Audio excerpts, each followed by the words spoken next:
Priatelia, vítajte, tu je Stano a ako vidíte sme v novom štúdiu. Mám veľkú radosť, že dnes máme úplne nový formát rozhovoru. Ja chcem privítať s veľkou radosťou Peťa Sasina. Vítaj, Peťo. Ďakujem za pozvanie, čau Stano. Si prvý hosť v mojom novom formáte podcastu. No masaker, teším sa, vážim si to, ďakujem. Takže dneska sa ideme baviť na tému Cesta k prosperite pomocou NLP. A ja poviem v krátkosti o tebe. Nebudem ťa predstavovať nejakými poučkami, ale skôr poviem môj pocit, ktorý som mal po tvojich seminároch, lebo neviem, či o tom vieš, ale ty si bol jeden z mojich prvých mentorov alebo prvých takých lektorov, ktorí mi pomohli prekonať nejaké moje bloky, brzdy. Keď som začínal podnikať v tom vzdelávacom biznise, online podnikaní, tak ja som mal veľa blokov, že ako ma ľudia budú vnímať, či budem dostatočne dobrý, či budem mať dobrý hlas, ako budem vyzerať. A v tom období ja som absolvoval tvoj kurz NLP Practitioner, kde sme preberali veľa praktických vecí, ako si modelovať budúcnosť, ako pred ľuďmi rozprávať, tak aby mi rozumeli, aby ma počúvali, ako zaujať publikum. A celkovo si mi vtedy pomohol odbrzdiť ten môj potenciál. Za čo ti veľmi ďakujem. A skús povedať taký tvoj príbeh, alebo rád by som bol za ten príbeh, ako si sa dostal vlastne k tomu, čo robíš dnes NLP a kľudne povedaj, ako pomáhaš ľuďom. No tá cesta k tomu, čo robíme dnes, bola možno podobne ako u teba, tiež mala nejaký spúšťač, respektíve bolo to niečo, nejaká určitá nespokojnosť. A s vtedajším životom, keď som začal hľadať pre seba nejaké nové cesty, nejaké nové smerovanie a to sme vtedy žili ešte v Nemecku, v Mníchove. A ja keď som sa začal zaujímať o také veci, ako je, ty si to teraz spomenul, ako prezentovať, ako sa dobre vyjadrovať, aby ťa ľudia počúvali, tak som si objednal k tomu nejaké knižky o reči tela, pretože tá ma vtedy veľmi fascinovala, dodnes fascinuje. A keď sa pýtaš teda to NLP, tak zaujímavé bolo, že to bola zrovna nejaká knižka, kde sa to NLP spomínalo. Bo neviem, kebyže si ju neobjednám a objednám inú, tak neviem, ako by bola dnes moja cesta. Len každopádne v tej knihe sa spomínalo, že tak, ako sa hovorí v NLP, tak a potom za tým niečo veľmi zaujímavé. Ja už neviem, čo dnes. Neviem, čo bola tá veta. Len viem, že som to čítal a hovorím si, že wow. A čítam ďalej, pár stránok ďalej a potom čítam zase, no a tak, ako sa tiež hovorí v NLP, wow, zase niečo veľmi, veľmi dobré, čo ma v podstate nadchlo a čo fungovalo, pretože hneď som si to vedel overiť. Lebo to bola možno nejaká technika, ktorá sa dala hneď použiť. No a tak som si hovoril, že do pekla, čo je to PLN, alebo jak sa to vlastne vyslovuje. Nevedel som to vtedy ani poriadne vysloviť, nevedel som, čo to je. Len som sa začal o to zaujímať viac a zistil som, že existuje na tú oblasť veľa kníh, zvlášť ešte vtedy na nemecky hovoriacom trhu. Tak som si z Amazonu zase objednal nejaké knižky a potom som absolvoval tréning a tam potom nastala tá fascinácia a tým NLP, tým, ako dokáže transformovať životy, pretože ja som si tou transformáciou smel prejsť ako prvý, vôbec kým som došiel k tomu nápadu, že idem to robiť ďalej. No a to je to, čo dnes pomáhame ľuďom.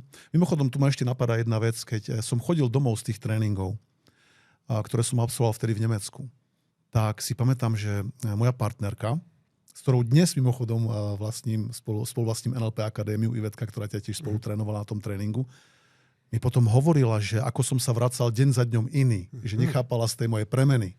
A to bol zase pre ňu taký obrovský presvedčovák, že wow, že je tu niečo, čo dokáže ľudí ako pomerne rýchlo a dosť rýchlo meniť. Takže chodil som furt nejaký pomenený, zmenený, no a tam dostával ten môj život potom úplne nové smerovanie.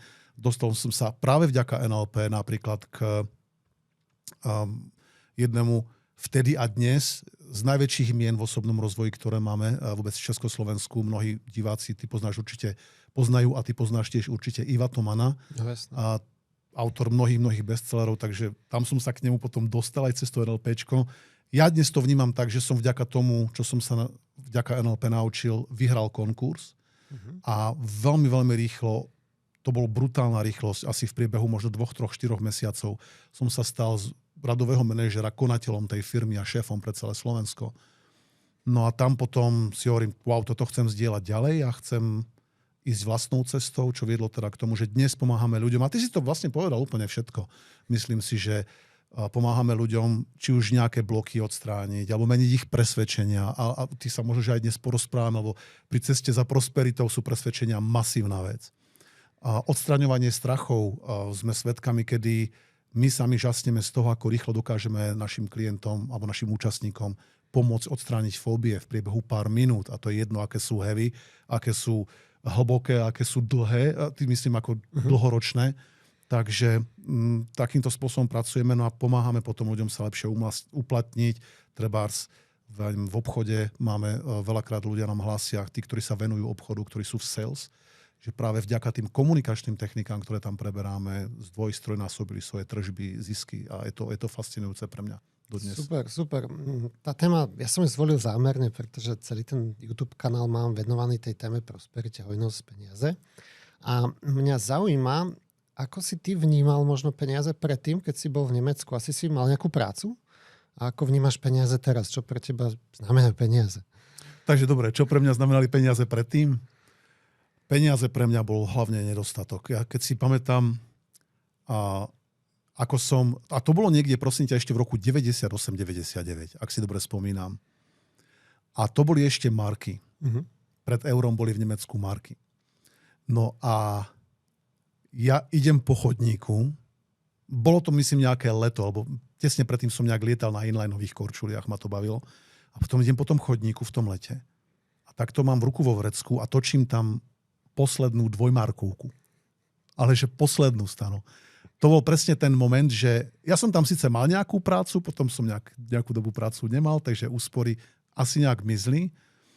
No a hovorím si do pekla, čo ja teraz idem robiť. Posledné 2 marky, proste účty čisté, dobre, možno tam boli nejaké centové zostatky, ale vtedy ešte fenigové. Takže si hovorím, čo teraz? Akože, a ten pocit toho strachu, tej paniky, že čo vôbec bude, si dodnes pamätám absolútne presne. Takže to by tak možno mohlo byť takéto vyvrcholenie takého môjho nejakého smerovania dovtedy, že peniaze furt nejak prichádzali, odchádzali. Neviedol som nejaký chudobný život, len peniaze boli pre mňa vtedy spojené hlavne s nedostatkom a s takouto nejakou, s mnohými obmedzujúcimi presvedčeniami. Trebárs, že keď chcem viac zarábať, musím viacej robiť. V zmysle dlhšie alebo ťažšie. No a keď to premostím a prejdem do dnešnej doby, tak peniaze vnímam úplne inak a myslím, že o tom sa aj porozprávame, že ako vôbec si viem predstaviť, čo som sa smel naučiť ako nazerať na peniaze. No a čo si myslím, že mi aj dosť pomohlo v tom tých peňazí generovať viac, mať okolo nich lepší pocit a vôbec si to celé viac užívať a nebať sa o to, že nejak neprídu alebo také niečo. Takže dnes, vtedy by som povedal, že nedostatok, dnes by som povedal, že peniaze vnímam ako priateľov, ktorých sa oplatí uchádzať. Kamošov. Kamoši v podstate. Máš s nimi dobrý vzťah. Ono je zaujímavé. Verím, že nie je jednostranný. Že aj oni s tebou sú kamoši. Tak. Ono je zaujímavé, keď zistíme, že tie peniaze sa vlastne tlačia v neobmedzenom množstve, čiže ich nekonečno, aj reálne. Ale žil si v zahraničí, hovoril si v Nemecku. Keby si to mohol porovnať, tak v čom sme na našom území Slováci, v čom sme takí odlišní oproti týmto krajinám? V čom by sme mohli my zapracovať na sebe v týchto možno presvedčeniach, keď to porovnáš s tým západom? Ja si spomínam, že keď sme boli v tom Nemecku, tak nemôžem povedať dnes, keď sa na to tak spätne spomínam, že Slováci sú nejakí extrémne iní ako trebárs. My sme boli Mníchov, Bavorsko, Bavoráci. Myslím si, že Bavoráci sú možno iní ako v iných tých Bundeskrajinách Nemecka. Možno, že iní ako niekde v Švábsku a tak ďalej. Takže prídu mi ako dobrosrdečný, dobroprajný a ja viem, že o Slovákoch sa hovorí, že závidia. Lenže tak, ako to vnímam, ja som nebol teda v Nemecku, bol som v mnohých krajinách, v niektorých som sa zdržal dlhšie, kratšie, tú závisť ja vnímam všade. Takže nemôžem povedať, že by sme boli viac závisliví ako iní, aj keď samozrejme jednotlivci sú niektorí takí a niektorí takí. Možno, že ten rozdiel, kde by som ja vnímal, je v tom vnímaní tej sebahodnoty. A áno, v tej sebahodnoty, že do akej miery si ceníš sám seba a do akej miery si dovolíš snívať vo veľkom. Tam by som vnímal možno ten rozdiel. Inak nevidím veľa rozdielov medzi ľuďmi, ktorých som spoznal v Amerike, alebo ktorých som... Zajímavá skúsenosť. Jeden môj dobrý známy, kamarát, veľmi dobrý priateľ, ktorý ešte mladý, má nejak okolo 18-19 rokov, tak robil teraz, sa chystá na vysokú školu, tak robil teraz niekde nejakú brigádu a zamestnal sa, prosím ťa, v Prahe v jednom hoteli. Je to Čech. Ak si dobre spomínam, bol to hotel, alebo nejaká recepcia skrátka, kde chodili hlavne americkí ľudia. Americkí klienti. A on mi napísal správu, že hele, som úplne šokovaný, že akí sú tí ľudia, ktorí chodia teda tam. Že on skrátka od tých Američanov čakal viac. Že čakal, že to bude Amerika, vieš, keď sa povie Amerika, nie, tak to je akože... A bol úplne prekvapený z toho, že ako sú nastavení, ako komunikujú a hodnotil to v celku negatívne. No ja som mu tak odpísal, vieš, možno, že je to tak, že Amerika dnes možno nemá niečo ako ten priemer, možno, že ten náš priemer je lepší ako americký priemer, ale zase tá americká elita, ak si to tak smieme pomenovať, tí špičkoví, trebárs tvorcovia, podnikatelia, vôbec filozofi, myslitelia a tak ďalej, tak tí sú potom už akože, môžeme si možno povedať, hodne vysoko. A že ten priemer bol taký, že bol z toho dosť sklamaný. Takže takto nejak by som to vnímal, že ja som nastavený tak, že, ale respektíve ja tomu rozumiem tak, ja to kodujem tak, že tu na Slovensku máme veľmi šikovných ľudí, ktorí si smú viacej veriť a viacej snívať. Ja si tiež som si pocestoval nejaké časti sveta a vidím to veľmi podobne, že na tom Slovensku mám pocit, že sa trošku tak bojíme postaviť sa za seba, vykričať do sveta, že aha, máme tu hodnotné veci, hodnotných ľudí. A inak to je pravda, pretože a týka sa aj mňa, lebo raz som bol na jednom tréningu retorickom. Ja mám takú úchylku, že ja dávam pomerne veľké peniaze do retorických tréningov a chodím po svete, aby som sa mohol zlepšovať. Takže dnes nemám v garáži Porsche, ale už tam mohli stať aspoň dve. No a tam si presne pamätám, že keď sa pýtali, z ktorej ste krajiny, tak ľudia vykrikovali rôzne krajiny a tak. A ja si presne pamätám na ten pocit, že no ja idem teraz zavolať Slovensko, to ani nikto nebude vedieť, čo to je. Vieš, že sám som si bol taký šokovaný svojím vlastným myslením, že do pekla, že prečo na to vôbec takto myslím? Tak som zakričal Slovákia a oni po mne, že Slovákia a znelo tak super z úst. Verím, že aj z bojí. A je to tak, že proste naozaj, že ako keby... Áno. Ja som to spomínal v jednom rozhovore, že keď ideš niekde do sveta, je zákonité, že stretneš nejakého Čecha a Poliaka. Ale málo Slovákov. Aj v tých ponožkách a v sandáloch. V Tatrách. No, poďme do tej témy NLP. Mňa zaujíma jedna vec, poviem krátky príbeh. Ja som roky nemohol prekonať v podnikaní určitý obrat firmy. Bolo to konkrétne 8 000 eur. Som nemohol zarobiť viac. Za akú dobu? Ako tých 8 000 sa bavíme o... Za mesiac. Okay. Začínal som v nejakom, 2015, tak proste roky som nemohol tých 8 000 prekonať. A potom som sa začal stretávať s nejakými ďalšími podnikateľmi a potom som to nejak prekonal. Ako by si ty s tým pracoval, keby za tebou prišiel človek, že dobrý deň, Peťo, potrebujem pomôcť zlomiť nejaké presvedčenie, čo je možné napríklad v téme mesačný obrat firmy. Ako to mám odblokovať? Čo by mu pomohlo? Keby to ten človek vnímal, že tam je skôr nejaká psychická, nejaká mentálna bariéra, že ten trh by to aj dal, že sú tam ľudia v tej oblasti, ktorí zarábajú viac. Sú tam peniaze, ľudia, sú tam klienti, ale ten človek proste nemôže... Sa zastaví na nejaké hranici a nevie, ja keď mucha naráža do toho okna, že... tak. No tak tam by som sa pozeral na to, ako to robí. Väčšina ľudí, keby som sa ich spýtal, dobré, ako to robíš, že zarábaš, 8 000, alebo niekto, že sa nevie preklenúť skrátka cez nejakú hranicu, tak takto z fleku by asi nevedeli dať nejakú odpoveď. Čo ja nič nerobím, proste ja normálne robím svoju prácu a tak to nejak vždy dopadne. No a zistival by som, ako to robí. Čiže aké má napríklad podvedomé stratégie. A stratégia je jedna vec. Druhá vec je, samozrejme, aké má skills, aké má schopnosti, aké vôbec čo robí počas toho, ako to robí. To znamená, či je dobrý v tom svojom obore. A potom by som zisťoval, okrem teda tých schopností a tých určitých stratégií, by som zisťoval presvedčenia. Aké presvedčenia má napríklad o peniazoch. Pretože tu sa dostávame k zaujímavému bodu, že keď sa stretne tá vedomá myseľ s podvedomou v nejakom konflikte, tak tá podvedomá vždycky vyhrá. Príklad, zober si fajčiar, pre českých divákov kuřák, si povie, aj dneska si nedám. A jeho podvedomie povie, ale dáš. Tak si dá. Lebo to podvedomie je silnejšie. Takže presvedčenia sú v masívnej miere produktom podvedomej mysle. Tam je ukotvené presvedčenie. Preto sú presvedčenia veľmi závažná vec, ktorú by som zistil, ako je ten človek nastavený, aké má presvedčenia voči svojej hodnote, o ktorej sme sa bavili, aké má presvedčenia o peniazoch ako takých. Čiže nepoužil by som na neho nejakú šablónu, že takto to prosím ťa rob.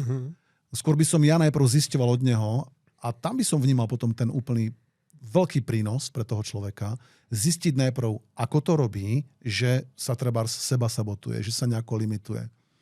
Takže, no a tie presvedčenia, však ty o nich hovoríš, lebo počúvam aj tvoje veci a viem, že hovoríš aj o presvedčeniach, o peniazoch. Ľudia majú presvedčenia, že peniaze kazia charakter a celé tieto veci okolo toho.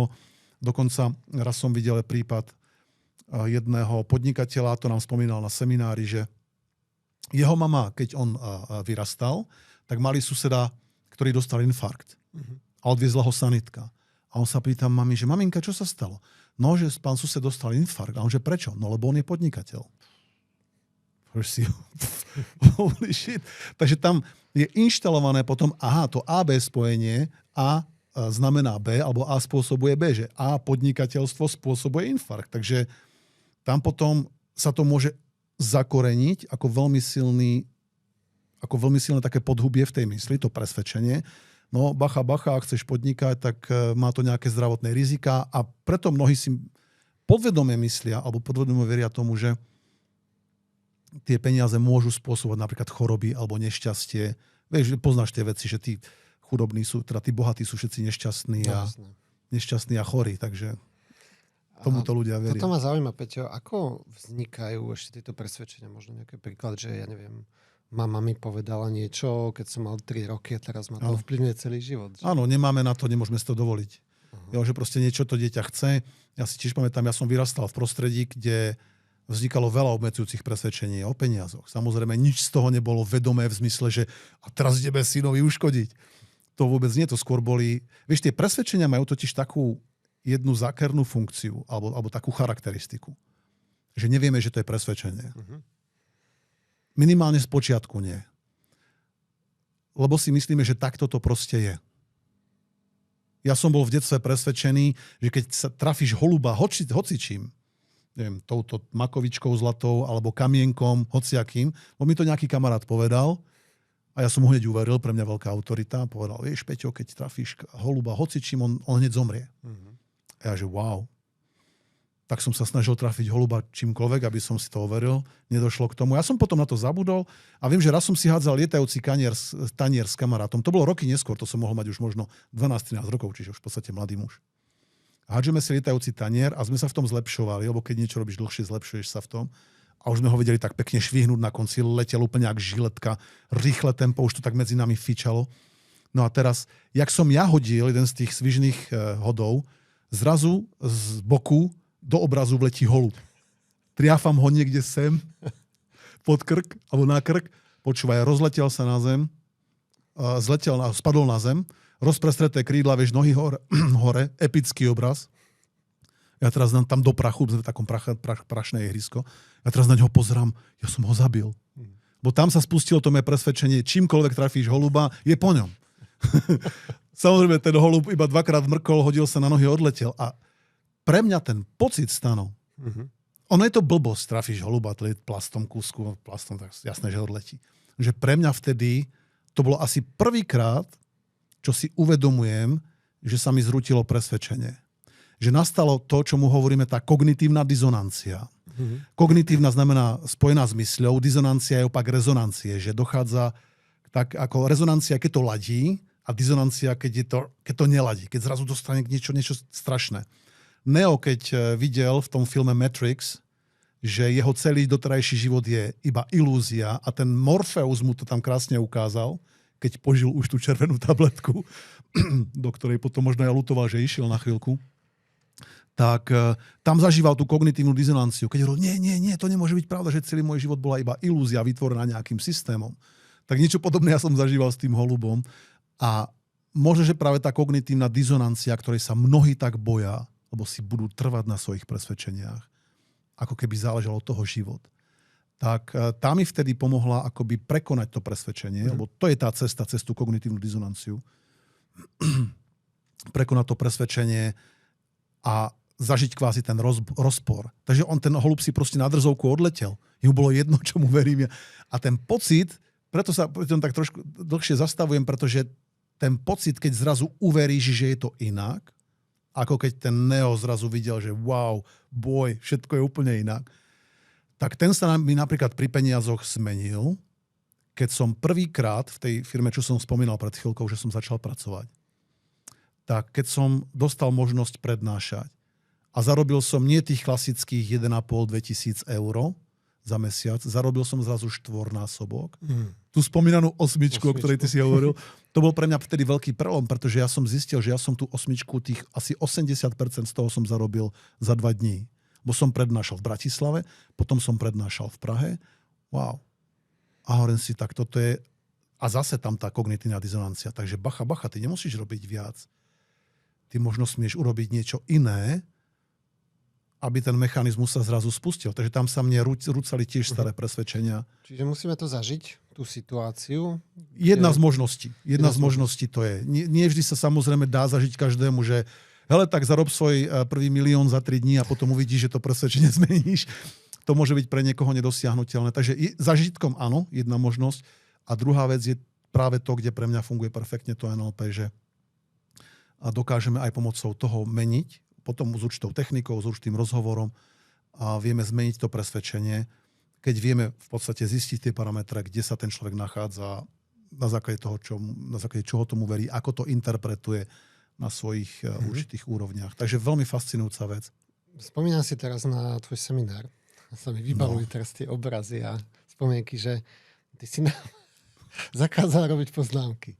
A ja som si furt myslel, že ja si musím robiť tie poznámky, ja si to musím kresliť a značiť a farebne a neviem čo. Aby si to zapamätal všetko. Áno, a že to bolo moje presvedčenie, že z nejakého seminára si najlepšie zapamätám, keď si budem robiť poznámky. A ja som si neurobil ani jednu poznámku. My to zakázali, to je pravda. Hej. A potom tým sa mi zmenilo to presvedčenie, že ako nejaké veci doteraz vlastne používam. A zároveň mne sa tam zapla taká jedna vec, ktorá sa už nedá vypnúť. Ja si teraz od toho semináru všímam, čo ľudia nahlas hovoria. Aj také nevedomé veci, že Ježiš, nešikovný a to som ešte slušné veci povedal, čo často ľudia o sebe dokážu vypustiť a mne sa to tam furt zapne. Ten Peťo nám to zapol, že sa to nedá vypnúť. To je ten problém, to je to riziko toho, ten vedľajší efekt, nie? Že áno, už sa to nedá vypnúť niektoré veci, to je pravda. Takže to som chcel taký príklad dať, že poďme späť do témy. Ľudia majú kopec tých presvedčení, peniaze sú zlé, špinavé, kazia charakter. Ako by si pracoval s človekom, ktorý príde a Peťo, ale tie peniaze kazia charakter, alebo sú špinavé, sú koreňom všetkého zla, že ako môže zmeniť potom takéto presvedčenie? Pracoval by som s tým, ktorý prišiel požiadať o zmenu. A nepracoval by som nutne s tým, na koho by som náhodne natrafil. Alebo preto hovoríme našim účastníkom, že neposielaj mi svojho manžela, manželku, deti, pokiaľ oni s tým nesúhlasia. Čiže prvá vec by bola, že by som sa uistil, že ten človek chce to zmeniť, len zatiaľ nevie ako. Našim účastníkom dávame každopádne aj taký typ, že keď napríklad niekto povie, že peniaze kazia charakter, tak odporúčam a môžeme odporúčať aj našim divákom, že spýtaj sa, dobre, hovoríš, že peniaze kazia charakter. Prosím ťa, od akej sumy presne? A keď túto otázku položíš, tak vidíš, že dojde možno, že práve k tej kognitívnej dizonancii, k takému akože rozladeniu, čože ako, jak to myslíš? No, tak hovoríš, že peniaze kazia charakter, ty máš nejaké peniaze, ale máš dobrý charakter, nie? No, tak od akej sumy presne? a tí ľudia nebudú vedieť vo veľkej miere čo povedať. A to je pre mňa aj signál, smie byť aj potom pre nich, alebo pre našich divákov, aby také niečo hovorili. Ak tam nie je odpoveď, tak sa jedná o presvedčenie, o obmedzujúce presvedčenie. Že tam proste, že za ním nič nie je. Že to je čistá ilúzia. Od akej sumy presne? Aha, počkaj, znamená to, že keď nájdeš na ulici ty zajtra 50 €, tak si ako o trochu väčší hajzel, ako si bol včera? Alebo tesne predtým, ako si to našiel? Ak by niekto povedal, že peniaze vedú k nešťastiu, okay, že bohatí ľudia sú nešťastní a vieš, majú sebavražedné sklony, tak koľko peňazí musíš nájsť, aby... Keď už nájdem tú 50-ku, som o kúsok bližšie k sebevražde. Okay, takže položil by som im takúto, možno, že trochu provokatívnu otázku, každopádne veľmi vysoko kvalitnú otázku. Lebo keď sa ľudia pýtajú samých seba, alebo aj druhých vysoko kvalitné otázky, tak potom sa mení aj naše smerovanie života. Lebo kvalita tvojho života, nielen tvojho, ale nášho celkovo, kvalita tvojho života sa odvíja od kvality otázok, ktoré si kladieš. Niekto si môže položiť otázku, prečo do prdele sa furt dejú tieto veci len mne? A to je nie príliš kvalitná otázka.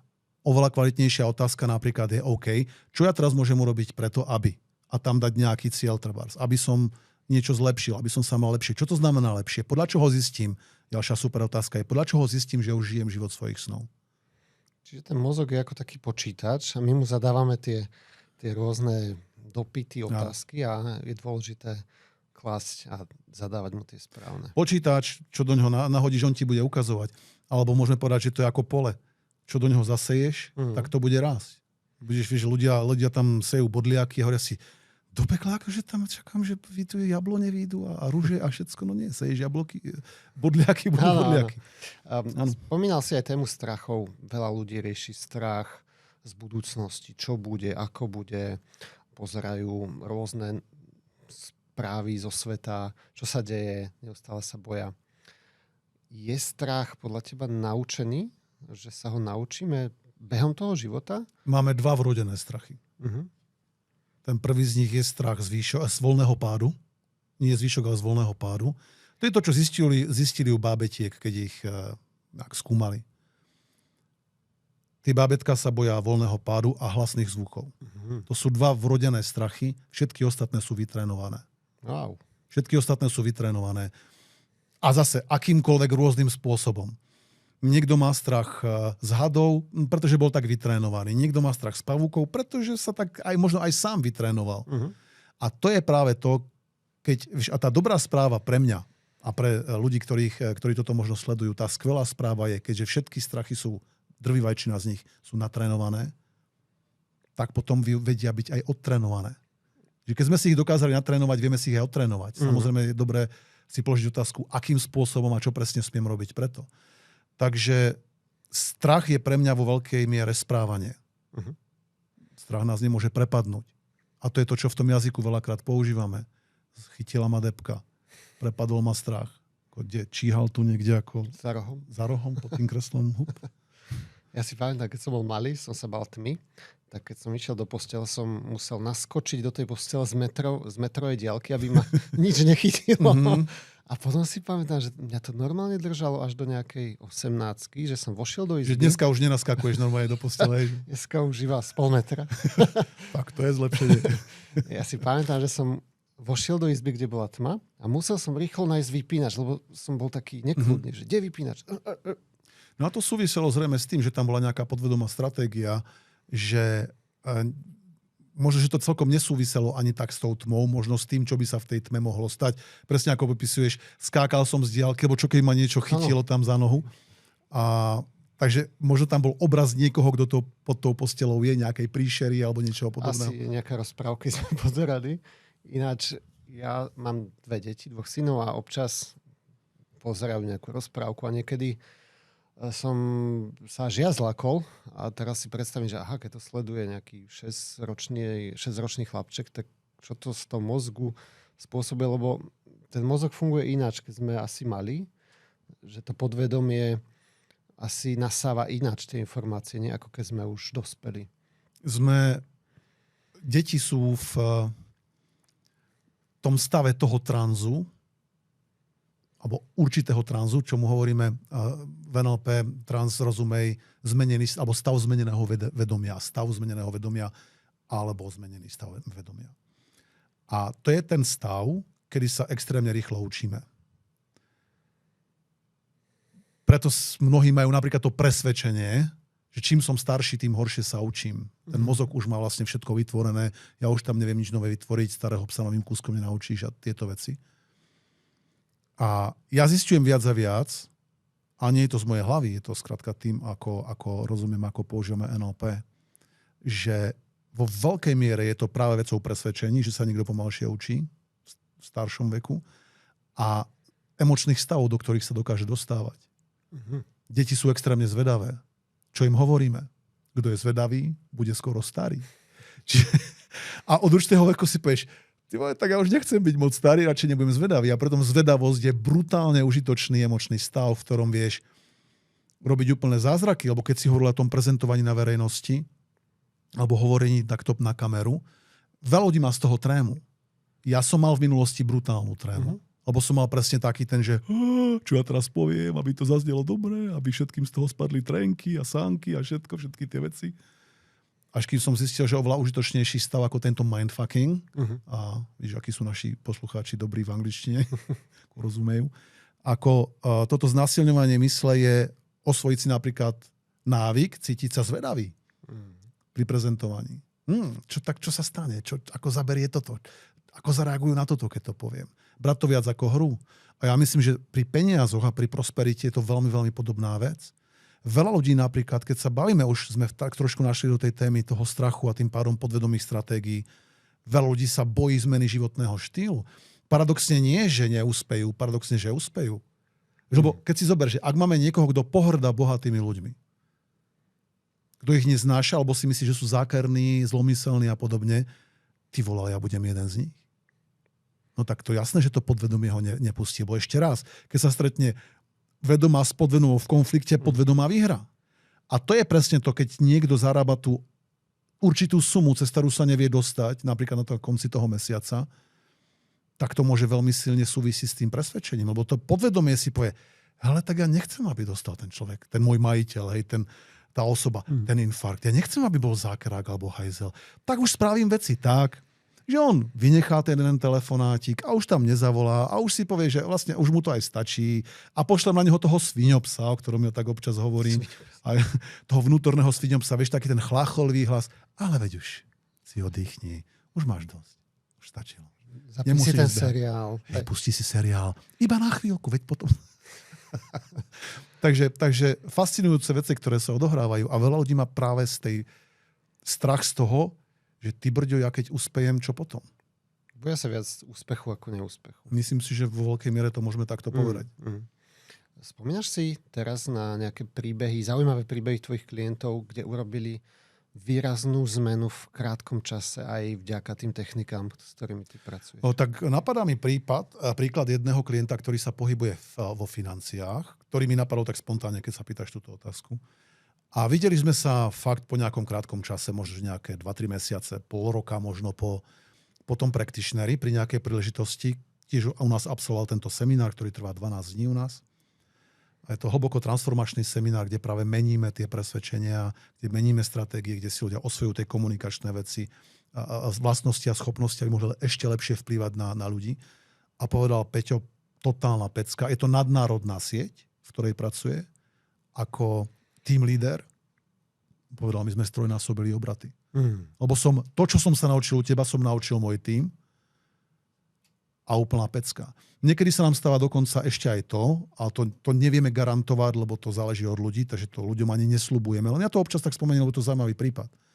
A príklad, že ľudia my máme vždycky obvykle 6 dní toho practitionera, potom je niekoľko 2-3 týždne pauza, to je ten štandardný režim a potom zase 6 dní. Máme to radi tak, že ideme v kuse tých 6 dní, že niektorí robia tak, že idú tie víkendy. Čo mne pripadá na to, aby som nielenže odovzdal NLP, ale aby som integroval NLP do toho človeka, tie veci, tak vnímam tak, že funguje to vtedy, keď ich máme tých ľudí k dispozícii nejakú dobu, aby fakt mohli robiť hlbokú transformáciu. Tak niektorí nám už po tej prvej časti, keď sa vrátia z tej prvej časti na druhú časť, po tých, povedzme, 3 týždňoch, keď nám hovoria, hele, vďaka tomu, čo som sa naučil v tých prvých 6 dňoch, mám už zaplatený celý kurz, pretože som to použil a proste vyskočili mi tak tržby, že to už mám zaplatené. čo teda sme my potom veľmi, veľmi radi a hovoríme si, ty brďo, musíme zdražiť. Áno, tá sebahodnota, aj toto som zabudol povedať, je myslím téma Slovákov, alebo na tom Slovensku, schopnosť nebáť sa vypýtať si peniaze. Uh-huh. Boli sme v Amerike na jar a išli sme po ulici v Miami a zastavil nás taký normálny chlapík, že čaute chalani, tu sú moje CDčka, kúpte si CDčka. Pozeráme, sorry kámo, my si to nemáme kde prehrať CDčka. On bol normálne nejaký hip-hopper a predával CDčka na ulici. Ja si vravím, že to je super, že nebojí sa vypýtať si peniaze. Čiže pomenoval aj sumu, ktorú chcel? No jasne, chcel tam nejakých $20. Okay. Vravíme, kámo, sorry, nemáme si to kde pustiť. Akože radi by sme ťa potvrdili. Nevadí, tu je môj Instagram, aspoň si ma pridajte na Instagram. Alright. A som si tak spomenul, že kopec ľudí vlastne, toto je ten problém, že oni majú niečo veľmi dobré, hodnotné, boja sa zverejniť video, boja sa ísť na možno sociálne siete dneska. Tak ako by si pracoval ešte aj s takýmto človekom, ktorý sa bojí, čo si o ňom pomyslia ostatní ľudia napríklad? Toto vnímam veľmi často, že ľudia sa doslova boja ako vypýtať si peniaze. A teraz, keď sa pozrieme na chvíľočku, že kde to môže väziť, tak mám na to taký, myslím si, že veľmi trefný a možno, že trošku úsmevný príklad. Lebo toto je výsledkom programovania, ničoho iného. To, že ľudia povedia, teraz mne je to blbé si za to pýtať peniaze a čo mi na to povie, ako sa bude cítiť, ako budem vyzerať, ako niekto nenásytný, tak ja keď som vyrastal, tak fičal Vinetu. Indiánsky náčelník, apačský, stvárnený vtedy Pierom Brisom. Čítali sme samozrejme knižky od Karla Mája. Poklad na Striebornom jazere. Všetko okolo toho Vinetu, Old Shatterhand. A ja som bol absolútne stotožnený s Vinetuom. Čiže ja som sa s ním totálne identifikoval. To si presne pamätám, že my sme si šili mokasíny na dvore. Kupovali sme si tie čelenky z husích pier, ktoré nám splývali až zadu, až po pás, že také sa dali kúpiť. Vyzerali sme v tom úplne zábavne. Malovali sme sa, no proste sme robili všetky tie veci, čo robia Indiáni, okrem skalpovania. No a úplne som bol toho pohorúžený. A bol to pre mňa vzor tej statočnosti, bol to pre mňa vzor oddanosti, lojality, vôbec toho, že to, čo poviem, dodržím, že keď dodržím, že niečo spravím, tak to spravím. Proste všetky tie superlatíva, ktoré by sme tam mohli povedať. No a potom až oveľa neskôr som si všimol, že tam boli podsunuté aj niektoré veci, ktoré mi možno v tejto sfére tiež nepomáhali, pretože ja dnes môžem, alebo neviem, či dnes, či by som to priznal aj v minulosti, dnes to priznávam, povedať, že som bol presne na tej strane ľudí, ktorí sa báli si vypýtať, ktorí si báli povedať, že teraz ako to. No a dokázal som to práve aj pomocou NLP perfektne prekonať a dneska si pýtam sumy, ktoré by som v minulosti možno radšej skočil zo skaly, než si takú sumu vypýtať. Myslím tak vysoké. Uh-huh. No a človeče, ja som si ti uvedomil, keď som tak analyzoval do minulosti, že kde toto mohlo vzniknúť a tak si hovorím, ty vole, ten Vinetu a ten Old Shatterhand, koľko si oni pýtali za to riskovanie života? No robili to zadarmo. Vieš, a teraz tá absurdná predstava, že príde Vinetu Old Shatterhand, vieš, na konci toho filmu, toho dielu, alebo tak, a povedia tak, dobre, decka, tak sme tu zachránili celé to vaše mestečko, alebo váš kmeň, tak mali sme s tým nejaké výdaje, tu je faktúra. My to tam, vieš, podpísali. Čo je, myslím, že tak by to nejak mohlo byť. A bolo by to prirodzené, lenže zober si všetkých tých superhrdinov, Superman, Batman, a ja neviem kto, Spider-Man a koho si spomenieš, všetci to robia zadarmo. Všetci robia tie ušľachtilé veci zadarmo. Bavme sa o tomto. A tým pádom môže byť inštalované do podvedomia trebárs toho dieťaťa alebo toho človeka, kto tieto veci konzumuje. Aha, ja chcem robiť dobré ušľachtilé veci. Ale žiadny z mojich hrdinov to nemal spojené s peniazmi. Kto som ja, aby som to spájal s peniazmi teraz? A moje podvedomie mi to nedovolí, lebo to tam proste nevidí. Lebo tí všetci, ktorí boli tí bohatí a ktorí robili, to boli všetci tí záporáci. Hajzli. To boli tí hajzli, ktorí boli porazení a právoplatne potrestaní. Je tak? Ten boháč v tej rozprávke, to bol vždycky ten zlý. Paradoxne nikdy nebol zlý ten král, ktorý bol zo všetkých najbohatší, ktorý to zdedil. A ten sedliak, ktorý si to, vieš, vydrel, tak to bol ten zlý. crazy koncepty, ktoré... A ja som raz robil prednášku pre taký športový klub, ktorý bol taký medzinárodný, to bol taký medzinárodný deň sústredenia, alebo taký tréningový kemp v jednom športovom odvetví, to bolo na Slovensku a dával som tú prednášku po anglicky. A to bolo veľmi zaujímavé, lebo som si hovoril, nemali tam nejak vtedy tlmočníka, tak som povedal, že budem si to tlmočiť sám, že to je tak nejak dáme. Takže ja som hovoril anglicky a po slovensky a pre tých Slovákov a Čechov a potom som to tlmočil pre tých zahraničných. Čo bol zase pre mňa taký prekonanie určitého obmedzujúceho presvedčenia a veľmi úspešné. No a každopádne, bola tam jedna francúzska a ja keď som rozprával nejaké podobné veci o tých rozprávkach a o tom programovaní, to my u nás vôbec nemáme. Minimálne tak, že ona to vo svojom detstve nezažila. Neviem, či Francúzi to majú alebo nemajú. Nepoznám nejaké ich konkrétne rozprávky, ktoré by toto potvrdzovali, by vyvracali. Áno, bola úplne, sa to vôbec nedotklo. A ja jej hovorím, buďte totálne šťastná. Že takéto programovanie u vás neprebehlo. Je pravda toto, Peťo, čo hovoríš. Ja mám jednu známu v Anglicku. Ona mi hovorila, že nejaké dieťa v ich rodine, ono mali ísť na rodinný výlet do lesa. A že ono ani nevystúpilo z auta, lebo sa bálo, že tam budú nejaké zlé zvieratá, nejaký vlk. Že takéto, a fakt si zoberme tie rozprávky, čo sme počúvali v detstve. Vlk furt niekoho naháňal. Neviem, čo majú proti tomu vlkovi. Sranda, že vlk a nikdy nie medveď. Áno. Medveď boli Mackouško a típci, tí boli vždy tí sympatiáci a vlci boli vždy tí zlí. To je sranda, no. Ty si občas aj na tom seminári, si spomínam aj v podcastoch, hovoríš o seba naplňujúcom proroctve. Mm-hmm. Ja som to slovo prvýkrát počul od teba. Aj som pochopil, že čo to vlastne je. Že vieš povedať trošku, čo to znamená a čo tým ľudia vlastne spôsobujú vo svojom živote. Mm-hmm. A tá self-fulfilling prophecy, alebo to seba naplňujúce proroctvo je veľmi rozšírený fenomén. Keď my tvrdíme niečo, že sa stane a ono sa to potom stane a my si hovoríme, vidíš, mal som pravdu, v zmysle, že si myslíme, že sme popisovali realitu alebo že sa vyznáme v tej realite nejako. Pritom, keď to otočíme, dá sa to vnímať, že stalo sa to len preto, lebo si to povedal. Inými slovami, keď niekto povie, no ja vždy, keď sa do niečoho pustím a zainvestujem do toho peniaze, tak to skončí katastrofou. Vždycky o to príde. Presne toto mi minule jeden kamoš hovoril. Áno. Ja som rozbehol 5 podnikaní. Všetky skrachovali. OK. Zaujímalo by ma pri tom, keby mi to hovoril, že čo bola jeho stratégia predtým, že či náhodou niečo také aj neočakával, alebo či nekomunikoval, že alebo aké má presvedčenia, celý tento program. Čiže seba naplňajúce proroctvo je veľmi jednoduchý koncept, kde vždy si veľmi, veľmi prajem pre ľudí, pre seba, pre nás tu, aby sme boli maximálne bdelí vo svojej komunikácii. Seba naplňajúce proroctvo, aby sme to veľmi dobre pochopili, alebo ešte lepšie pochopili, si môžeme napríklad spojiť s tým, že veľa ľudí si robí skrátka starosti.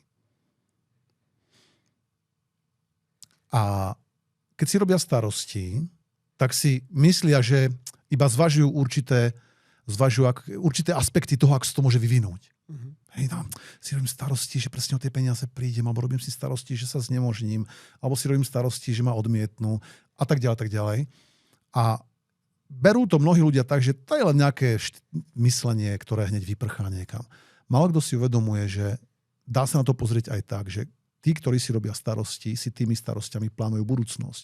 To znamená, robenie si starosti rovná sa plánovanie budúcnosti. Bo to je presne tá self-fulfilling prophecy, to seba naplňajúce proroctvo, kedy obávam sa niečoho, formulujem to, predstavujem si to, myslím na to, udeje sa to. Máme jednu známu, ktorá išla raz do Talianska, a to bolo ešte pred rokmi, keď sme sa ešte nepoznali. Ona nám to rozprávala. Bola s dcerou, keď bola ešte dcera v nejakom školskom veku, tak išli spolu dve do Talianska na brigádu. Na nejakú poľnohospodárskú brigádu, asi na jablka alebo na brosky, neviem, kam sa chodí do Talianska, na aké veci.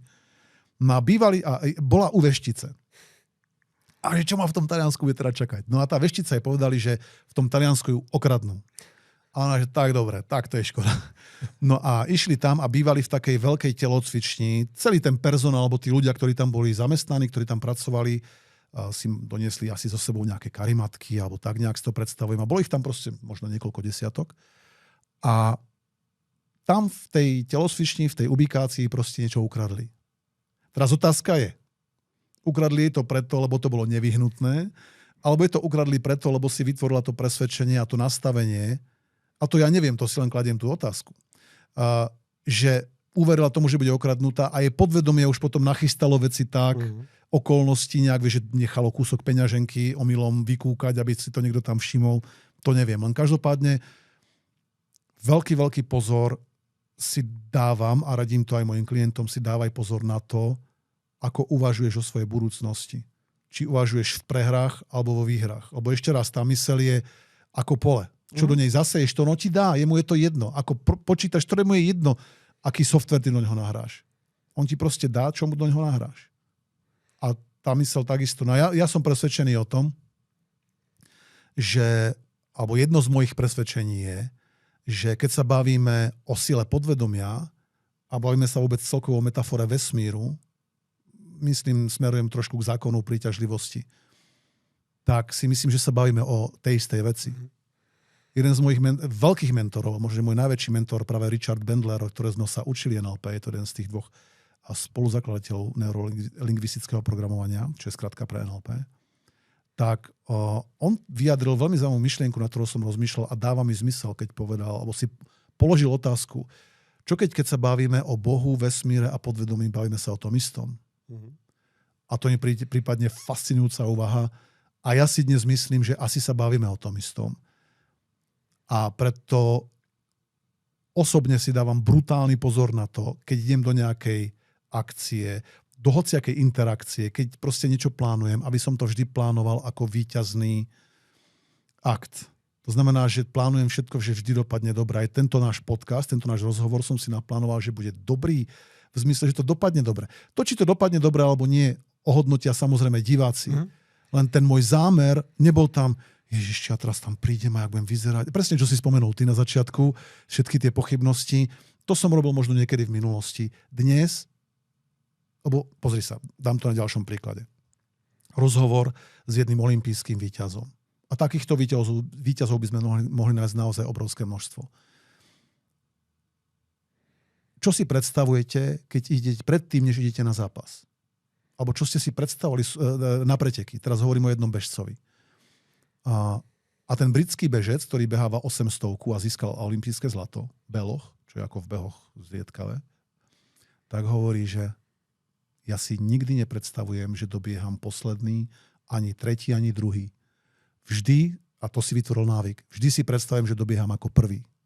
V tých predstavách som vždy prvý. Samozrejme, veľa tých pretekov som nevyhral. Skončil som niekde v strede, druhý, tretí, ale tie zásadné potom áno. Čiže to myslenie, to self-fulfilling prophecy neznamená možno, že garantujeme nejaký výsledok. Ani to negatívne plánovanie a robenie si starosti nemusí nutne znamenať, že keď niekto povie, že ja sa bojím lietania lietadiel, lebo sa bojím, že sa zabijem, že sa to nemusí nastať. Len skrátka, keď sa bavíme napríklad o športe, o biznise, o podnikaní, tak tie špičky, a od tých sa inšpirujme, majú vždy jasný cieľový stav, ten úspešný, ten víťazný stav, do ktorého smerujú. A idú dovtedy, kým tam neprídu. A minimálne ho poznajú. Toto je veľmi zaujímavá téma, Peťo, som rád, že si ju otvoril a priniesol. Z rôznych smerov som to počul, že predstavuj si to, vizualizuj si to, dokonca skús cítiť aj pocity, zvuky a tak ďalej, že poďme si dať nejaký príklad. Možno ľudia, ktorí počúvajú, sledujú, by chceli zlepšiť možno finančnú situáciu. Tak ako to robiť?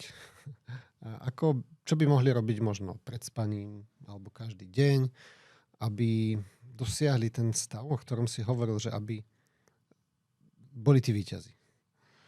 Napríklad, to som sa ťa chcel opýtať vlastne, že ako si stanovovať tie ciele, aby sme ich reálne dosiahli, lebo keď teraz poviem si, zajtra budem miliardár, asi sa to Čiže... Otázka je, odkiaľ to vieš. Tam už zabere do určitej miery presvedčenie. Áno, súhlasím, asi aj keby ja, že si poviem, tak zajtra už som ten miliardár. Tak čiže ako si stanoviť tie ciele, aby sme ich dosiahli? A aké možno techniky z NLP, ak môžeš niečo prezradiť? Ja by som možno aj tak začal pri tom vizualizovaní. Pretože tak, ako tomu viac a viac rozumiem, alebo snažím sa porozumieť, okay? Tak, ako to viac a viac nejak chápem, tak vo veľkej miere, keď sa bavíme o dosahovaní úspechu, o dosahovaní cieľov, je to o predstavivosti. A viem, že toto tam vonku, kebyže to poviem niekomu, alebo mnohým ľuďom, tak by to hneď boli pripravení, alebo možno aj oprávnene, neviem, rozdupať. No, aká predstavivosť, že niekde budeš ležať a vysielať nejaké signály, alebo čo? Však je to o tom, že to fyzicky potrebuješ spraviť. A tam by som sa vôbec neprel. Potrebujeme robiť veci. A súčasne s tým tá predstavivosť je pre mňa čím ďalej tým viac number one. Uh-huh. Teraz nemyslím ani v poradí, že čím začať. Ten človek, ktorý uverí, že svoj cieľ, ani nie, že dosiahne, alebo ty si teraz otvoril akože obrovskú tému. Obrovskú tému. Pretože ja by som to mohol povedať jednou vetou, len tam vznikne brutálne, podľa mňa aspoň by mohlo vzniknúť veľa rozporov.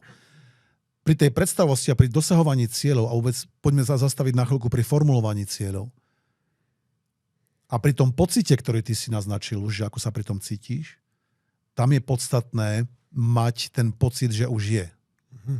Že už si, že už máš. Nie, že bude, alebo možno bude, alebo že musíš. Mimochodom, stratégia musím je pre mnohých vysoko funkčná stratégia. Keď si povedia, musím to dosiahnuť, musím to uspieť, pre mnohých to je vysoko motivačné vyjadrenie, ktoré má vysokú energiu a ženie ich, takže pre mnohých môže fungovať. Dám ti príklad. Pred nejakým časom, to už bude dávnejšie, a teraz sa mi tak vynoril, Greg Braden píše fantastické knihy aj na túto tému. A on raz popisoval jeho skúsenosť, je to Američan Greg Braden, a on bol raz niekde u Indiánov a bavili sa tam o tom, ako oni spirituálne žijú a ako vôbec fungujú na tejto úrovni spirituálnej. A bolo dlho sucho. A tak išiel s jedným, myslím, že s náčelníkovým synom alebo s nejakým mladým náčelníkom, skrátka mladý Indián, dospelý mladý. Idú sa modliť, aby prišiel dážď. Tak šli akože do hôr, tam si sadli a modlili sa. Potom prišlo akože reč teda na to, že ako to robili. No a ten Indián, alebo tento Greg mu popisoval, že ja som sa modlil, aby prišiel dážď. A on povedal, no to je ale blbosť. Že jak to? Však som sa modlil, aby prišiel dážď. No nie. Lebo keď hovoríš, aby prišiel, tak súčasne hovoríš, že tu nie je. Uh-huh. A nemôže byť nič, čo nie je. A on tam popisoval ten Greg v tej knihe, že ako ho to transformovalo, toto uvedomenie.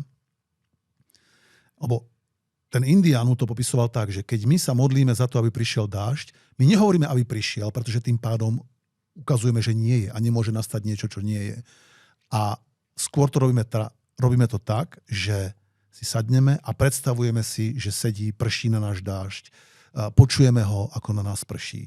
Cítime mokro pod našimi nohami, mokrú pokožku, keď vdýchneš tú vôňu toho daždivého. Takže oni sú v tom daždi v mysli, aby ten dážď mohol nastať, lebo nemôže nastať nič, čo nie je a nastane to, čo je. Takže to je možno taká tá dobrá ultraskratka, ako toto popísať veľmi zjednodušene, že my sa smieme dostať v našom podvedomí, lebo je opäť obrovská sila, ktorú má naše podvedomie, do toho stavu, že už máš a že si. Čo pre mnohých so sebou prináša brutálny problém. Pretože sadnúť si a uveriť tomu, že žiješ, alebo že niekto žije život svojich predstav, že má nejaké okolnosti, treba bazén, dom, tieto veci, ktoré si ľudia často spájajú s bohatstvom, tak potom, a to nám hovoria aj účastníci seminárov v tej počiatočnej fázi, keď sa o tom začíname baviť, ale ja tomu neverím. Ja keď si to vybavím, tak mi sa krúti žalúdok z toho, v zmysle, že mám z toho strach. Čiže zase jeden krásny úkaz toho, že keď ľudia začínajú myslieť vo veľkom pre seba v živote, tak majú z toho obavy. Takže keď sa bavíme o tom, ako dosahovať tie ciele, ja by som začal tou predstavivosťou, pretože počúvaj, jeden reťazec obchodný, ktorý sa zameriava na takéto kutilstvo a tak, ja ich teraz nebudem menovať, lebo však... Tak on má reklamu, ktorú ja by som dal vytesať, neviem, do niečoho trvalého a učil by som to každého. A tá reklama je podľa mňa, tam to je všetko. Keď si to dokážeš predstaviť, tak to dokážeš urobiť. Vybavené. Perfektný slogan podľa mňa. Takže tak by som na to asi skratke odpovedal. Veľakrát sa spomína aj ten princíp fake it until you make it. S týmto podľa mňa veľa ľudí má ten problém, že ale Stano, veď ja nemám ten bazén, ja nemám ten 1 000 000 na účte. Vieš, že ja som si spomenul aj na seba, že predtým, ako som vydal knihu, svoju prvú papierovú, ja som ju fyzicky videl. Ja som fyzicky vedel si ju predstaviť v rukách, ako ju listujem, Super. ako tí ľudia mi posielajú tie e-maily ďakovné. Vieš, že som si to predstavoval. A si myslím, že to je naozaj tá hlavná časť tej skladačky, keď toto uveríme, že to je možné. Už potom, akou cestou tam dojdeme, možno to není to podstatné, ale že to uveriť. Že to belief, že to je ten základ, vravíš, že to je ten začiatok. To je takéto, že vieš, že to je. Už to proste je. Už to ako my vieme, že tu sedíme. Je to nepopierateľný fakt. A mňa zaujíma práve ten princíp, ako to vieš. Že toto je pravdivé. Čiže máme nejaké zmyslové vnímanie a práve tam aj na našich tréningoch učíme ľudí a dávame im konkrétne presné návody, ako s týmto zaobchádzať. Ako sa do toho cieľového stavu dostať. Ako sa v ňom doslova sa do neho ponoriť, pohružiť. Tu veľkú rolu hrajú stavy, emočné stavy, o ktorých sme sa bavili pred chvíľočkou, pretože naozaj všetko so všetkým súvisí.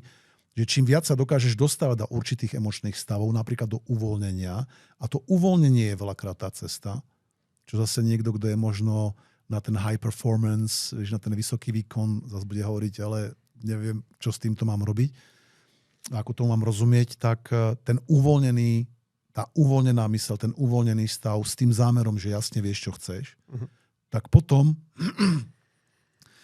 ja tomu rozumiem tak a verím tomu tak a pozorujem to tak, že potom spúšťaš niečo ako vonkajší zámer. Že presne ešte neviem, ako sa tam dostanem zatiaľ, len poznám ten svoj cieľový stav. Minimálne v tej fáze, keď si to ešte plánujem. Bo nejaké kroky sa už vyvinú a treba ich robiť. Absolútne rozumiem. Žijeme vo fyzickom svete, kde aspoň moje presvedčenie mi hovorí, aby som pohol týmto kvetináčom, tak smiem sa ho dotknúť a presunúť alebo niekoho poprosiť. Zatiaľ nie som tak, že by som ho vedel presunúť myslou. Takže fyzicky ja si to viem predstaviť. Čiže k tým finančným cieľom možno zarobiť viac peniazy, urobiť nejaký firemný obrat, tak je dôležité podľa teba dávať si tie konkrétne sumy, čísla? Optimálne konkrétne ciele a pri tých konkrétnych sumách, číslach sa častokrát stretávam s nasledovaným problémom a nie je to problém predstavivosti. Veľakrát totiž ľudia mi aj v tréningoch, alebo trénujem aj top manažerov, ľudí, alebo top ľudí z biznisu a presne ich cieľ veľakrát je, chcem navýšiť tržby, chcem navýšiť zisky. A ja hovorím, fajn, veľmi dobrý cieľ, čo sa v tvojom živote zmení? Čo bude inak? Opíš mi to. A veľakrát mi povedia, že keď to tak vezmem, tak v podstate nič. Okrem výšky konta sa nemení nič. Ani pocit, pretože všetko je rovnako. Tak ja som nedávno videl rozhovor s Elonom Muskom. Elon Musk možno, že momentálne, neviem, top 3 najbohatší človek na svete. Top 3 bude.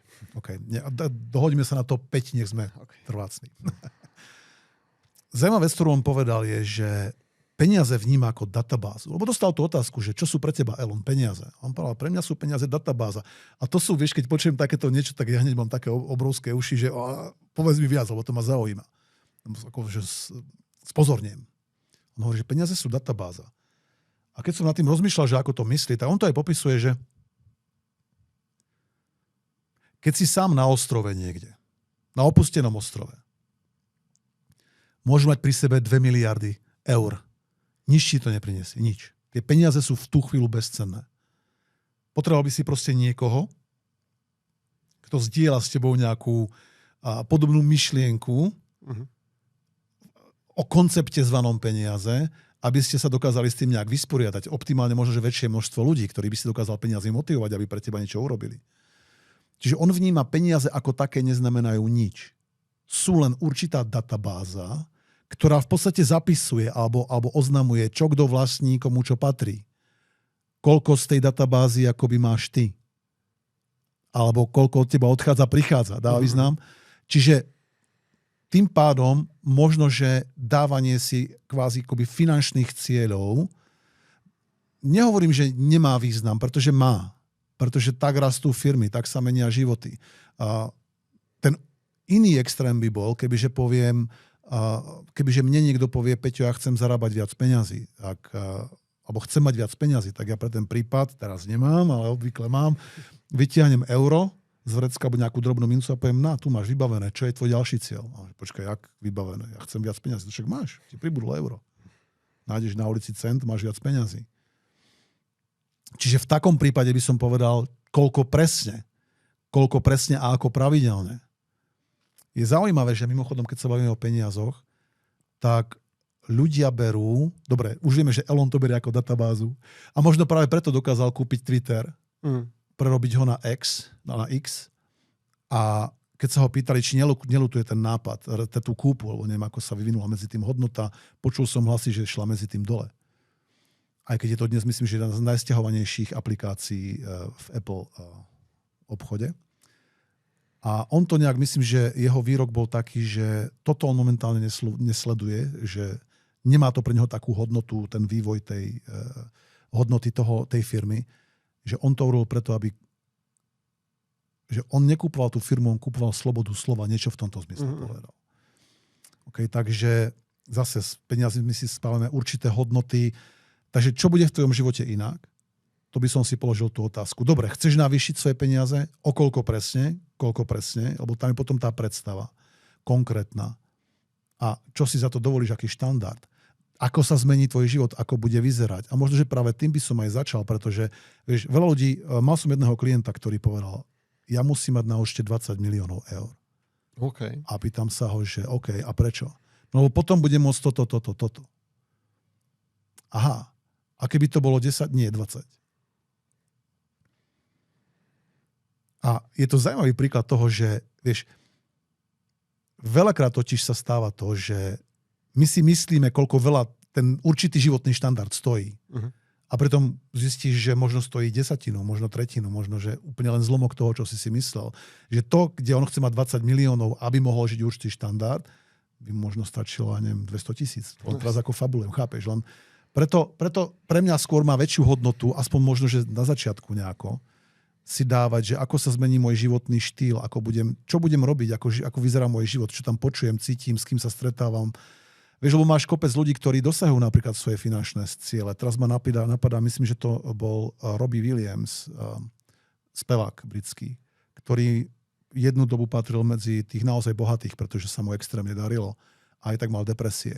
A to vychádzalo, aspoň tak, ako som to zachytil, vychádzalo z toho, že nevedel vôbec odhadnúť, kto je jeho priateľ a kto chce iba jeho peniaze a jeho slávu a jeho blízkosť tým pádom, aby si zdvihol pomocou neho status. A to, keď si vezmeš, tak to je zásadná vec. Toto, čo hovoríš, že podľa mňa veľmi silná myšlienka, lebo dať tým peniazom nejaký zmysel. To je veľmi dôležité. Mať tých 20 miliónov na účte, OK, a čo s nimi? Tak, že čo... Preto myslím, že neviem, či to nepovedal aj Elon náhodou, že peniaze sú veľmi dobrý atribút na dosahovanie cieľov a nemusia byť nutne konkrétne cieľ iba ako taký. Vždycky to s niečím spojí. Pre mňa sú také palivo napríklad, že keď podnikám, tak prikúrim do tej PC a viem ovplyvniť, viem si kúpiť čas iných ľudí, ktorí mi môžu pomôcť. Takže rád používam aj toto, že keď mám nejaký projekt alebo firmu, tak tie peniaze sú fakt palivo, ktoré môže tú raketu naštartovať. No a väčšina ľudí vníma peniaze ako pizzu. A preto majú problém. Zober si to, jedno z tých obmedzujúcich presvedčení je, že keď ja budem mať veľa, niekto iný bude mať málo. Lebo vnímajú peniaze ako pizzu. Keď ja si zoberiem 7 z tých 8 dielikov pice, tak jemu zostane len jeden. Ak sedíme pri stole 10 a ja si vezmem 7, tí 9 majú len jeden.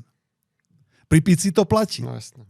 Pri peniazoch nie tak celkom. Ty si povedal, myslím, že som to tu započul, že peniazí je takmer nekonečne veľa. Vedia sa vytlačiť vždy nové. Vždy sa vedia emitovať nové. A dnes už nepotrebujeme ani tlačiť, už to nahádžeme do počítačov. Ja som sa spýtal Google nedávno, aj umelej inteligencie, že koľko je teda momentálne v obehu peňazí na svete, tak mi vyšlo, a bol som prekvapený, čakal som viac. Vyšlo mi, že 95 biliónov. Plus možno 1 bilión európskych biliónov, nie amerických. Čiže 95 000 miliárd. Čo som si myslel, že to budú nejaké aspoň trilióny. A peňazí, ktoré sú v obehu. A tam by sa dalo povedať dobre. Dajme si jednu veľmi, možno, že užitočnú metaforu. Ja som tak rozmýšľal nad tým, že človeče, milión. Čo je to milión? Euro. Dobre? Milión eur.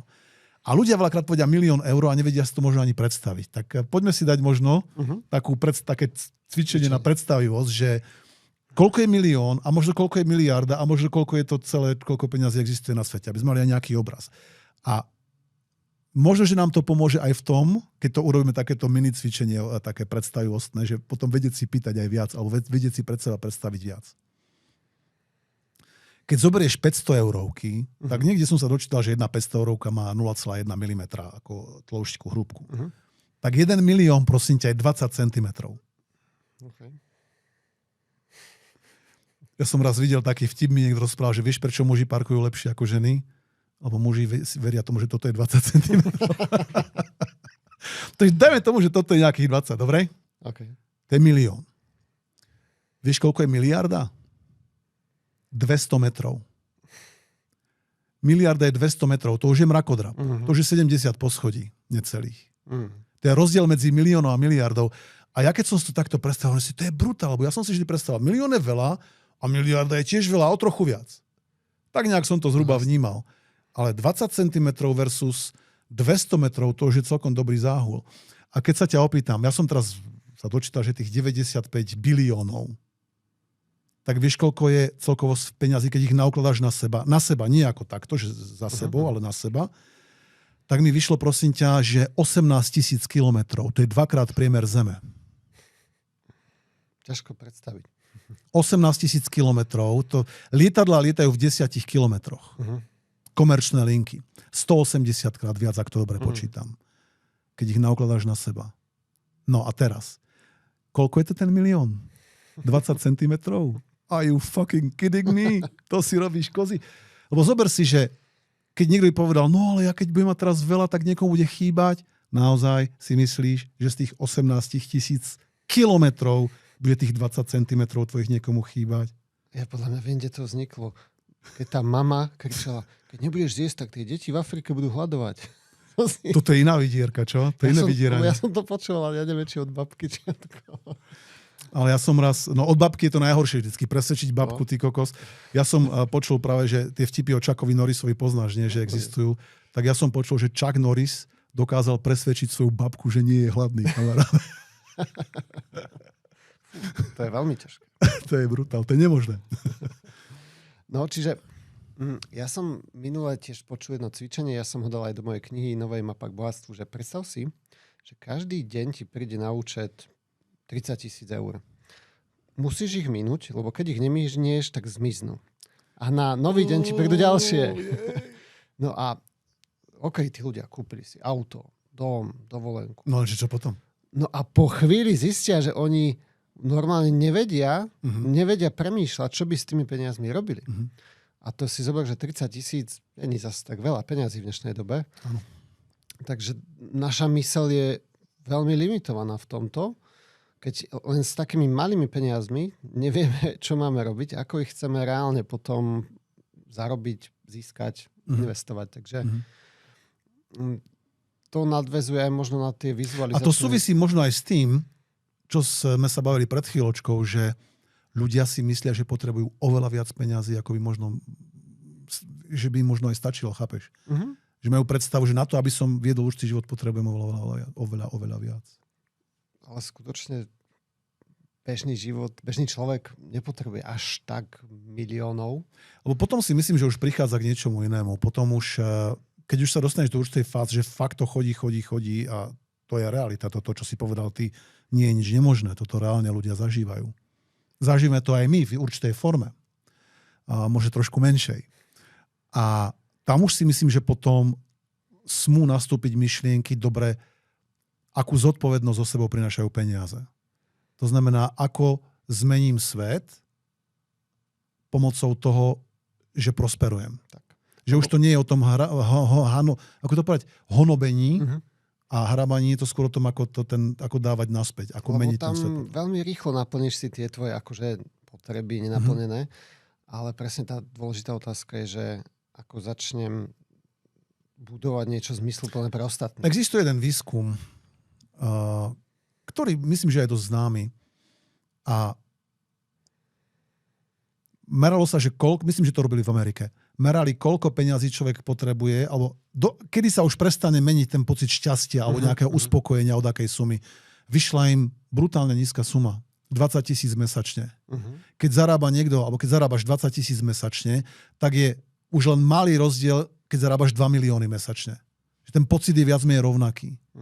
Že od tej 20-ky sa to akoby už menilo veľmi, veľmi málo. To je zaujímavé. No, mňa ešte zaujíma, Peťo, keby si mal stroj času. Páčia sa mi tieto úvahy fest. Vedel by si testovať v minulosti. No, poďme.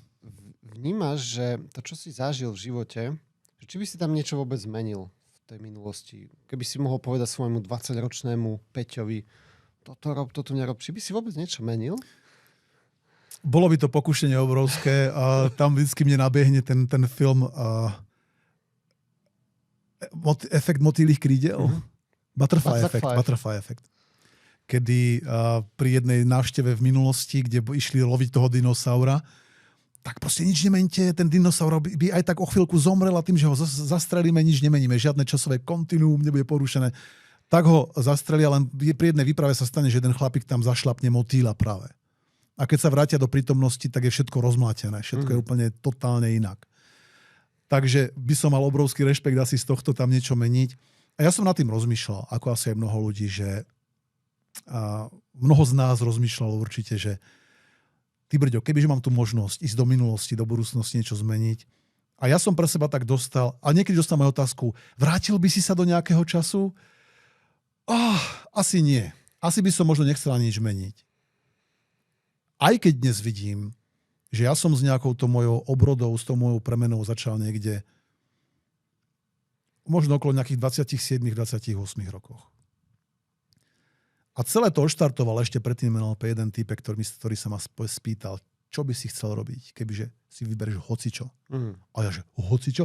Ja som sa ho pýtal na povolenie, a môžem si vybrať hocičo? Pri rozhovore som sa ho pýtal, či si môžem vybrať hocičo.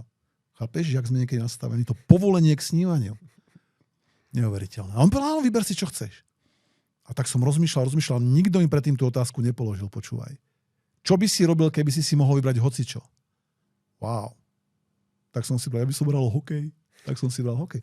A on počúval, ma nepustil, ma tam vykoučoval. To bol nejaký juhoš, tam sme sedeli, kamarát od jednej kamarátky, ktorý bol vtedy zrejme o dosť ďalej ako ja, čo sa týka minimálne vecí, o ktorých sa dnes bavíme. A on mi hovorí, dobre, čo preto môžeš urobiť? On ma vôbec nepustil, že som mu odpovedal. Čo preto môžeš urobiť už teraz? Ja neviem. Počúvaj, on ma tak naviedol, čo môžem robiť, lebo vtedy som študoval na vysokej škole v Mníchove.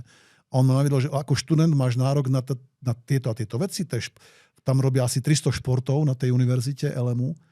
A ten hokej tam naozaj hrávali. Počuj, ja som asi do mesiaca, do 2 hrával ten hokej. Okay. A to mu vďačíme mu. A to zase aj to uvedomenie, že ty brďo, smiem snívať.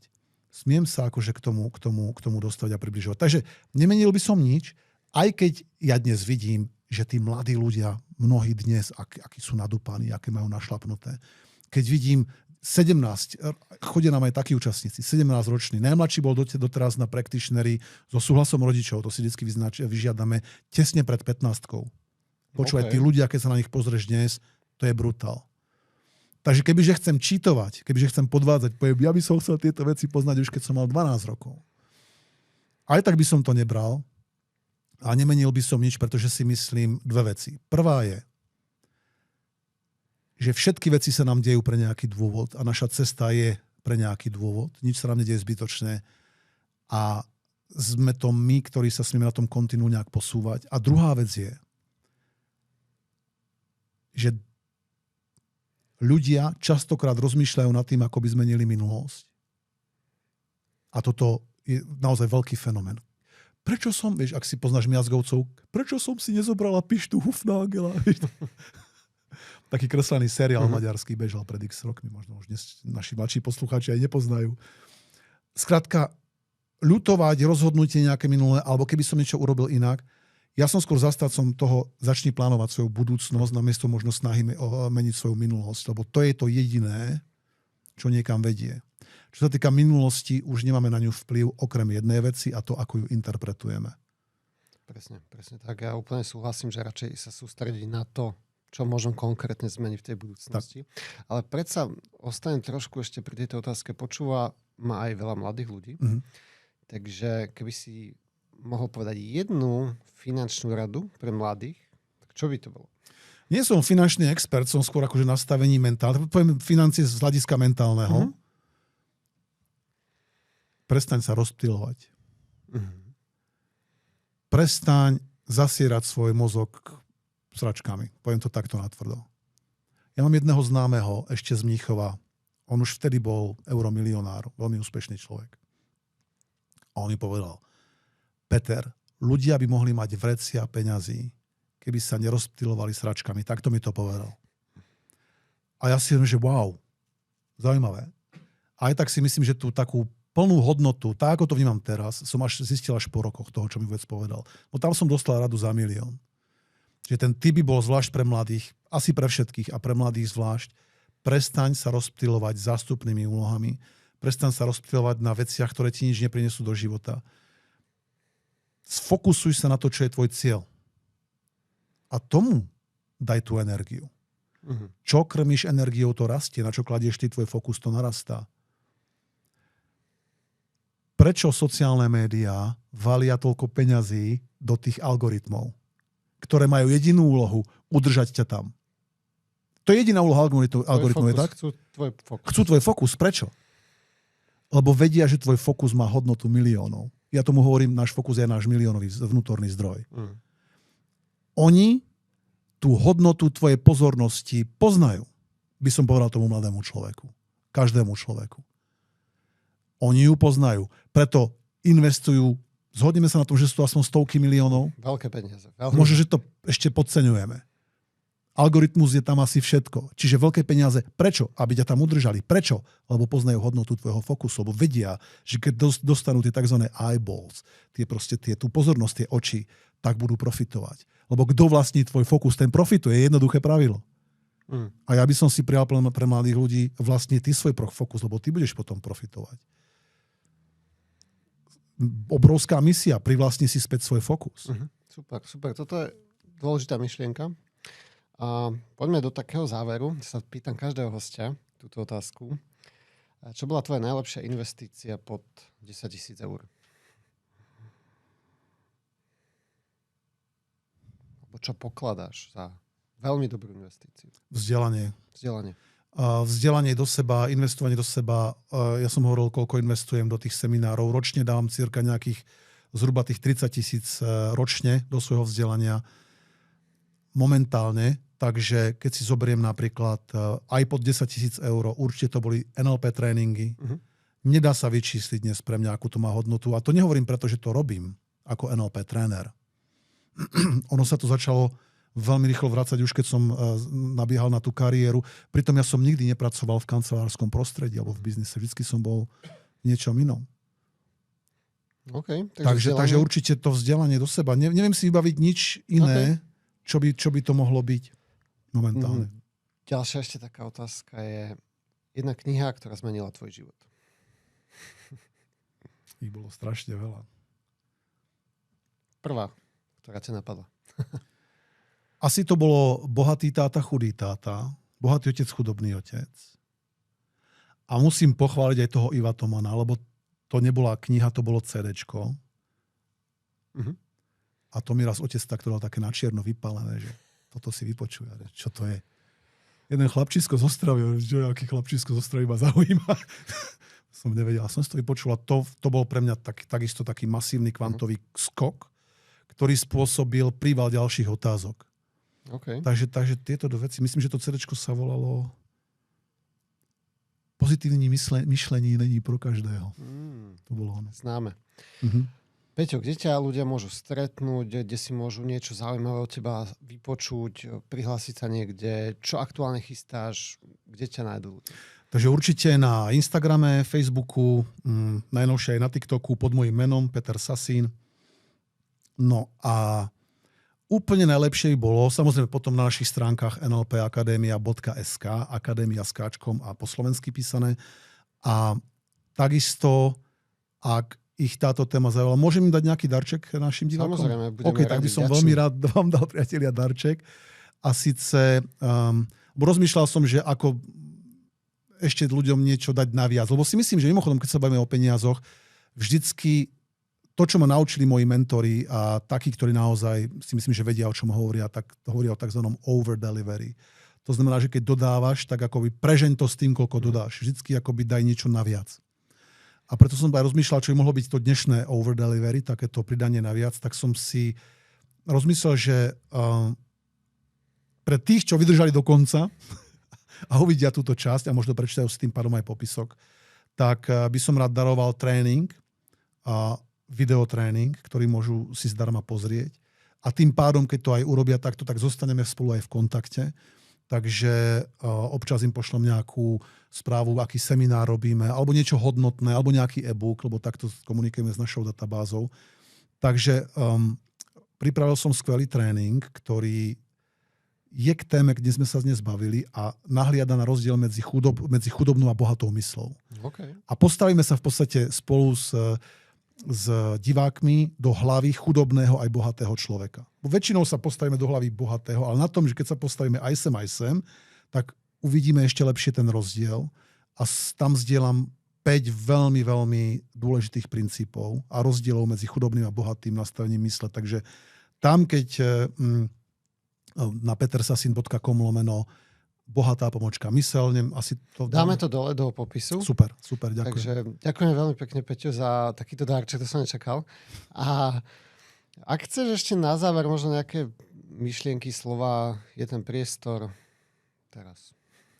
Takže ďakujem za vašu pozornosť, pretože ste venovali čas tomuto videu a to si vážim naozaj obrovsky, pretože si myslím, že čas je to najdrahšou veličinou, ktorú máme. Peniaze prichádzajú a odchádzajú. Peniaze ja rád vnímam ako nádych a výdych.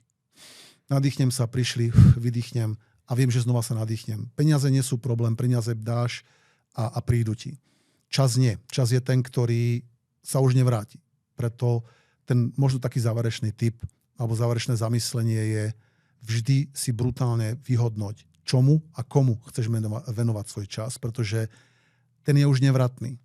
A preto zvlášť tohto dôvodu si cením, že ste strávili čas pri tomto videu, pretože tento čas ste strávili s nami a s nikým iným. A je nevratný, takže verím, že minimálne priniesol tú hodnotu, ktorú ste od toho očakávali. Takže stráž si svoj čas, by bol taká tá vec, na ktorú by som možno poukázal. Ďakujem, Peťo, krásne, že si tu bol s nami. Ďakujem veľa hodnotných a praktických vecí a vám, diváci, ďakujem tiež, že počúvate tento podcast a YouTube kanál. Dajte nám nejaký odber, like, komentár, budeme veľmi vďační a dole pod videom si pozrite aj materiály a darčeky, ktoré sme vám tam dali. Takže vidíme sa v ďalších vysielaniach. Ahojte.